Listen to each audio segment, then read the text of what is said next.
Meine Frau hat mich einfach verlassen. Hat mir mein Haus genommen, meine Kinder, meine Ehre. Das alles nur, weil ich eine Affäre hatte.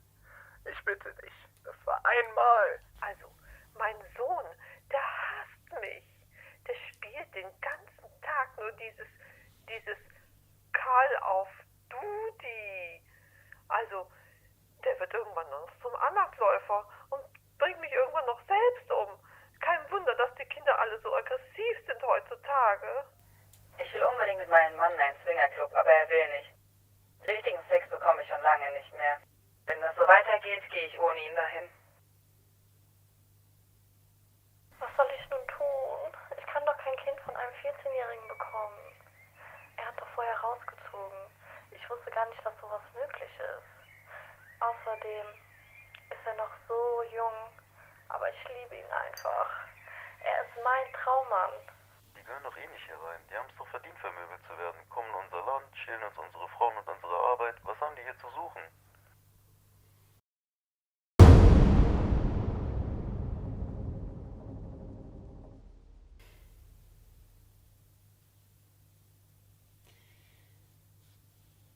So, und in der Leitung haben wir jetzt Linus.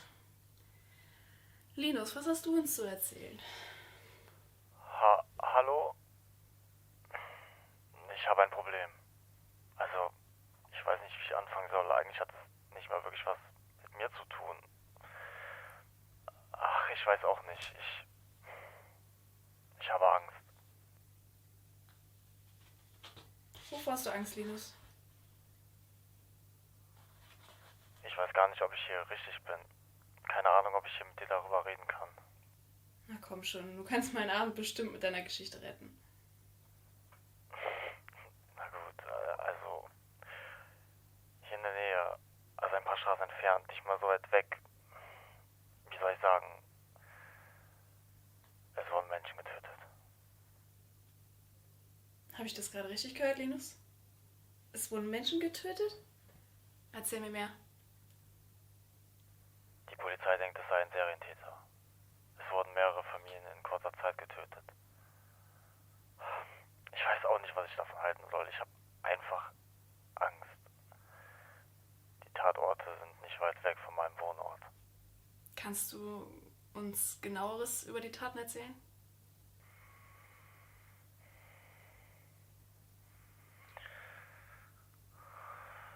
Die Polizei hat tote Tiere in ihren Gärten gefunden. Ich weiß nichts genaueres. Irgendwie waren es ja ein Haustier oder so. Ach, keine Ahnung. Ich kann seit längerem nicht schlafen, deswegen. Ich hab mir einfach gedacht, ich muss mit jemandem darüber reden. Egal mit wem. Wie lange sind die Morde denn her? Erst gestern war der letzte. Es fühlt sich so unwirklich an. Aber zu wissen, dass jeder jeden Moment dran sein könnte und dieser Mörder immer noch da draußen rumläuft. Dieser Gedanke ist einfach unerträglich. Wo bist du gerade, Linus? Zu Hause. Komme gerade von der Arbeit. Ich komme immer zur selben Zeit nach Hause. Ist immer anstrengend, wenn ich über solche Dinge nachdenke, während ich auf der Arbeit bin und gleichzeitig auf. Fühlst du dich zu Hause sicher? Ja. Ich weiß nicht. Seit dem Morden nicht mehr.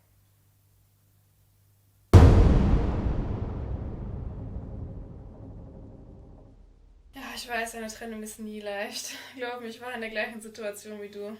Aber ich hoffe, unser Gespräch hat dir weitergeholfen und ich wünsche dir noch einen schönen Abend. Danke fürs Weiterhelfen. Schönen Abend noch. So, Zeit für unseren nächsten Anrufer. Linus schon wieder, was eine Überraschung. Hallo Linus, wie war die Arbeit? Hallo, ja, heute war eigentlich nicht wirklich gut. Aber die Arbeit ist eigentlich nie gut bei mir. Was bedrückt dich, mein Lieber? Ja, wie fange ich an? Ich weiß auch nicht, ich hatte heute eine Auseinandersetzung mit meinem Chef. Ja, weil ich nicht so gut schlafe in letzter Zeit, leidet die Arbeit darunter und ich mache meine Arbeit nicht mehr allzu perfekt. Wo arbeitest du denn? Ich bin Angestellter bei einer Überwachungsfirma. Ich arbeite Spätschichten in einer Tiefgarage und glotze sozusagen auf Bildschirme. Tja, das war's. Aber das ist doch eigentlich ein ganz löblicher Job.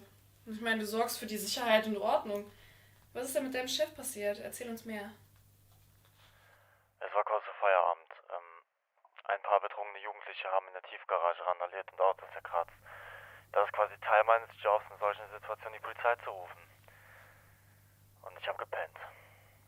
Gepennt, während diese Idioten mehrere Autos im Wert von mehreren tausend Euro zerkratzt haben.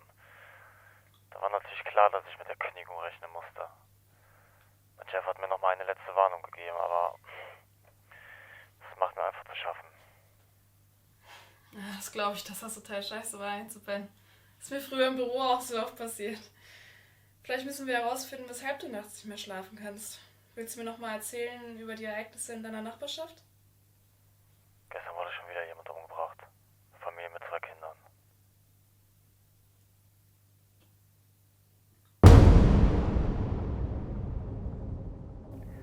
Und dann war der Fisch aber einfach so groß, dass ich mit ganzer Kraft die Angel nach hinten gerissen habe und dabei rückwärts vom Boot ins Wasser gefallen bin. Das war's doch nur mit dem Anglerausflug. Ja, das kann man so sagen. Oh, ich wünschte, ich hätte wieder mehr Zeit für meine Hobbys. Meine Pinsel liegen seit Wochen unbenutzt in der Ecke rum. Wie, du malst? Hab gemalt. Seit einem traumatischen Ereignis im letzten Markus ist mir so ein bisschen die Lust vergangen. Dazu muss ich jetzt aber die Geschichte hören. Sagen wir es mal so. Im letzten Markus hat unser Aktmodell vor allen anderen einen Steifen bekommen. Oh Gott, das muss aber ganz schön unangenehm gewesen sein.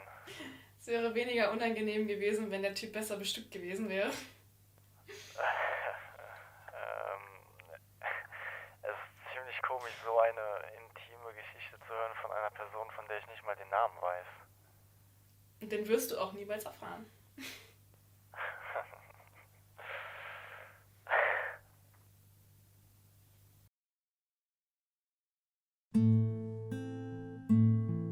Weißt du, verschüttet der da einfach Cola auf dem Boden und dann konnte ich nachher alles aufwischen, wirklich. Manche Menschen, ey. Tja, und dann ist mir das Handy einfach hingefallen und ja, so wie ich bin einfach draufgetreten. Und dann hat die dich einfach am Restauranttisch sitzen lassen und dich die Rechnung zahlen lassen, oder wie? Was ein geiles Blind Date, echt. Meine Katze hat die einfach aufs Sofa gekackt. Und weißt du was? Ich setze mich drauf. Dann konnte ich die Kacke erstmal wegmachen. Wortwörtlich. Du willst mir jetzt nicht sagen, dass du dir immer noch kein neues Handy gekauft hast. Seit Wochen höre ich schon, dass dein Handy kaputt ist und kaum noch funktioniert. Ja, dann wollte ich diese Jugendlichen in der Tiefgarage, die da Graffiti gesprüht haben, zur Rede stellen. Was machen die? Machen die einfach ein Video von mir. Ja, das kannst du übrigens sehen hier auf diesem, wie heißt die Plattform hier, TikTok. Ja, irgendwie sowas. Ja, kannst du sehen hier, ja, komischer Typ blamiert sich. Ja, das ist wirklich immer so. Alle paar Wochen haben wir irgendeinen fetten Streit und hassen uns wie die Pest und dann gehen wir einmal feiern und nach ein paar Drinks ist alles wieder vergessen. Ach, neues Handy. Hast du mal die Preise gesehen im Handyladen? Ach, da kann doch keiner mehr bezahlen. Ach, ich hab doch Festnetz, ist doch alles gut. Und das war das letzte Mal, dass ich ihn lebend gesehen habe. Danach einfach ein lebloser Körper in diesem Sarg. Schon damals war ich so unbeliebt. Keiner mochte mich. Keiner wollte was mit mir zu tun haben. Ich war verprügelt, verkloppt. Manche Namen sieht man heute noch.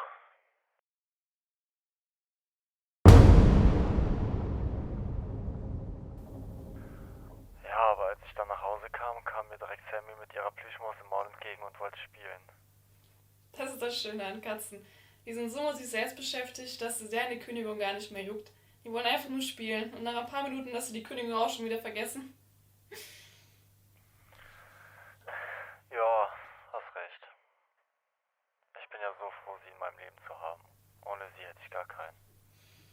Ich weiß, was du meinst. So ging es mir damals mit meinem Theo auch, bis mein Vermieter sich dazu entschieden hat, Hunde zu hassen.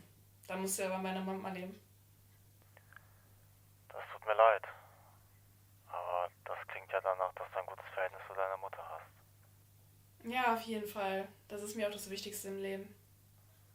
Da gebe ich dir recht. Naja, meine Mutter sieht das leider anders. Nicht gut zwischen dir und deiner Mutter?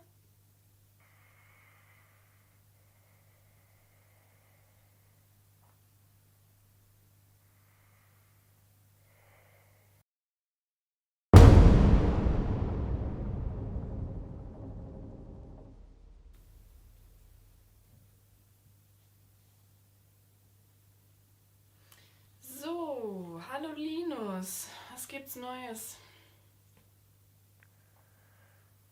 Ich habe dir ja erzählt, dass meine Mutter Krebs hat. Sie hat den Kampf verloren. Letzte Nacht, ihre Augen gingen einfach zu. Wie hast du denn davon erfahren? Warst du bei ihr? Der Arzt hat mich angerufen und gesagt, ich soll herkommen. Meine Mutter wollte mich eigentlich nicht da haben. Zumindest konntest du dich von ihr verabschieden. Ich hoffe einfach nur, dass sie nicht allzu sehr gelitten hat.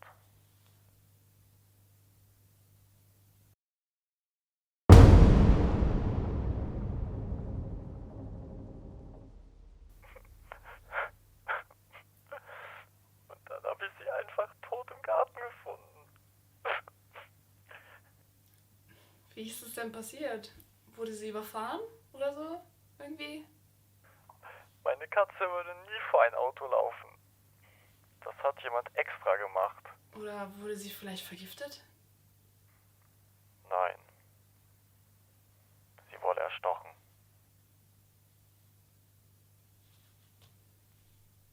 War es vielleicht ein Tier? Tiere können nicht mit Messer umgehen. Das war ein eindeutiger Stich. Kannst du dir vorstellen, wer das war? Wer würde denn einfach so eine Katze umbringen? Erst werden Menschen getötet, jetzt meine Katze. Das fühlt sich irgendwie alles so verbunden an.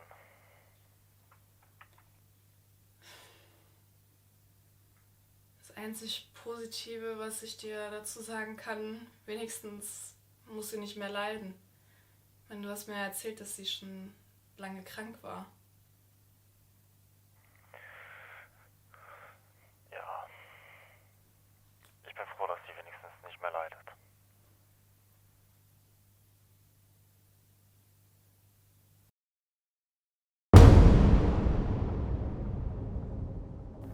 Wieso passiert das immer mir?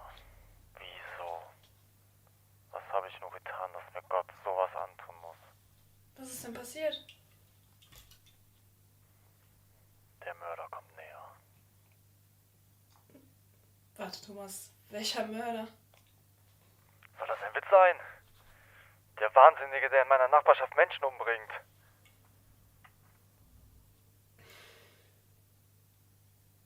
Fühlst du dich unsicher? Bei all der Scheiße, die mir schon passiert ist? Ja. Ja, ich fühle mich unsicher. Das kann ich verstehen. Wer soll mir denn sagen, dass ich nicht der Nächste bin?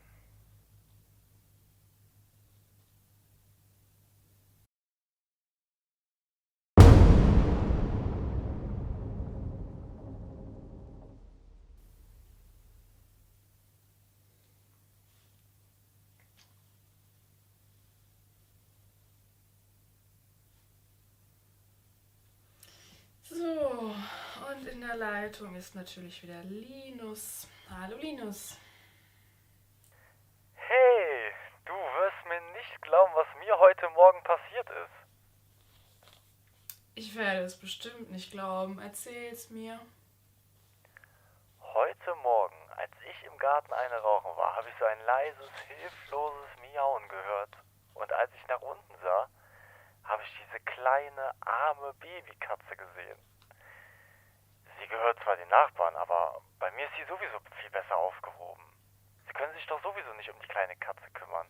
Stell dir mal vor, das muss ein Zeichen Gottes gewesen sein. Sie hat einfach das gleiche Fell wie Sammy, genau die gleichen Augen. Meine Katze wurde einfach wiedergeboren. Also du hast einfach so die Katze deiner Nachbarn geklaut. Nicht geklaut, gerettet. Ihr seht es doch, es ist meine Sammy. Diese kleine, süße Katze gibt mir endlich wieder einen Sinn in mein Leben. Hat die Katze einen Namen? Sammy natürlich, es ist doch meine Sammy. Ich sehe es doch in ihren Augen. Aber denkst du nicht, dass die Nachbarn bald fragen, wo ihre Katze ist? Welche Katze? Diese Katze wurde mir von Gott geschenkt. Linus, die Nachbarn werden sicherlich bald an deiner Tür klopfen. Weißt du, ich war lange nicht mehr so glücklich. Seitdem ich jede Nacht in deiner Sendung anrufe, munterst du mich immer ein kleines Stück auf. Darf ich nicht endlich mal erfahren, wie meine Retterin heißt, damit ich Sammy davon erzählen kann? Ja, Linus, ich würde meinen Namen ungern im Fernsehen preisgeben. Ich muss jetzt auch langsam Schluss machen. Ach komm schon, ich würde so gerne wissen, wie die Person heißt, die mein Leben verändert hat.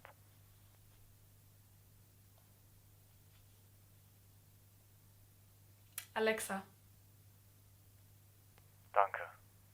Vielen Dank. Dann erzähle ich dir morgen mehr von Sammy. Bis morgen. Bis morgen, Linus.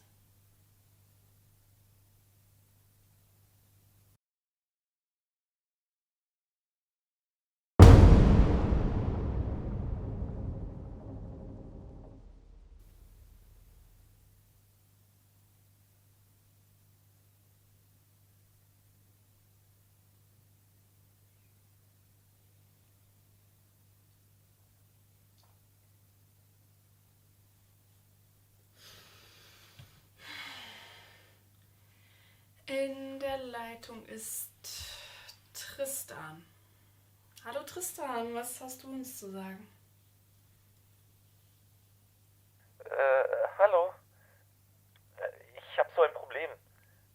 Ich weiß gar nicht, wie ich anfangen soll, aber wie soll ich sagen? Ich habe Angst. Wovor hast du Angst, Tristan? Also, ja, hier in der Nähe. Nur ein paar Straßen weiter entfernt. Gar nicht mal so weit weg. Keine Ahnung, wie ich es überhaupt beschreiben soll. Jemand aus unserer Nachbarschaft, er wurde heute